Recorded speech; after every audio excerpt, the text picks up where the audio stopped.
Okay, let's talk about something really counterintuitive.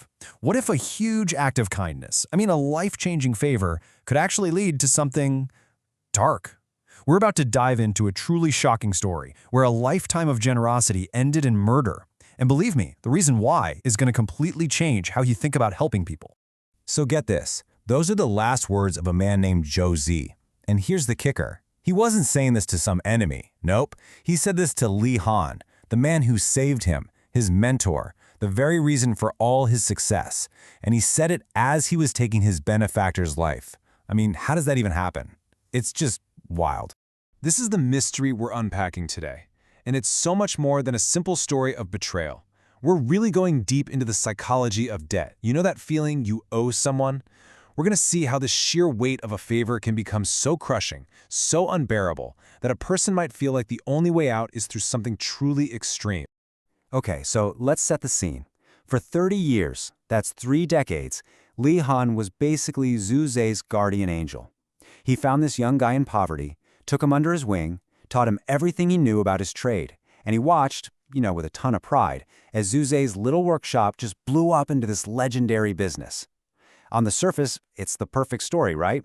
A tale of incredible mentorship and success. Now, the easy answer here, the gut reaction is just to say, wow, Zhao Ze was a monster.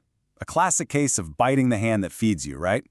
But the source material we're looking at today really pushes us to dig deeper, to look past that simple black and white judgment. So let's try something. Instead of just judging the man, let's analyze the relationship itself. What if the problem wasn't some evil flaw in Jose's character? What if there was something fatally wrong with the dynamic of the favor? What if the real poison here wasn't a lack of gratitude, but a toxic overdose of it? And look, to be super clear, this is not about making excuses for what happened. Not at all. It's about trying to understand the invisible chains that a huge, unrepayable debt can forge, and how those chains can end up slowly strangling the very person they were supposed to be helping. Okay, to get this, we have to talk about something called the reciprocity principle. It sounds complicated, but it's super simple. You know when a friend grabs you a coffee and you immediately think, okay, I'll get the next one. That's it. That's the reciprocity principle. It's this core human instinct to keep things balanced. It's the social glue, right? The I help you, you help me, that makes everything work, right? But what happens when that balance is just completely shattered? What if a favor is so huge, so life-altering, that you can never pay it back? Well, that's when the whole system breaks. And suddenly, gratitude stops feeling like a wonderful gift and starts feeling, a lot more like a life sentence. And you can see the difference right here. On one side, you've got these healthy favors, right? They're small, they're back and forth, they build trust. But on the other side, you have these unhealthy favors. They're huge, they're one-sided, and they create this permanent fixed relationship of benefactor and debtor. And that just breeds resentment over time. And this leads to something called social comparison. We're wired to do it. We're always kind of measuring ourselves against other people. So when you're stuck in a situation where you've received this massive one-sided favor, you're put in what's called a psychological low position. It's this permanent state of feeling less than, where you're constantly reminded that you're dependent on someone else. Just listen to this. It perfectly sums up the psychological prison Zhou Ze was in. Think about it. Every single compliment he got about his own success just felt like another reminder of his debt.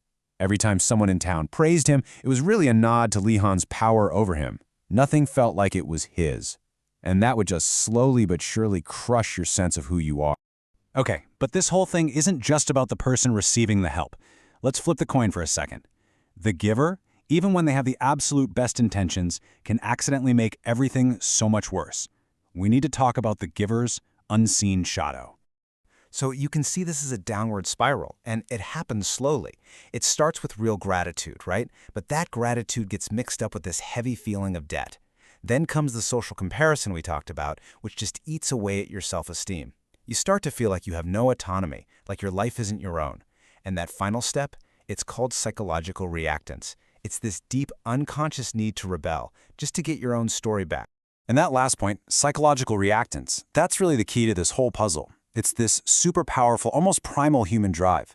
When we feel like our freedom, our autonomy is being threatened, even if it's by something good like kindness, we have this gut reaction to push back, to fight to get it back.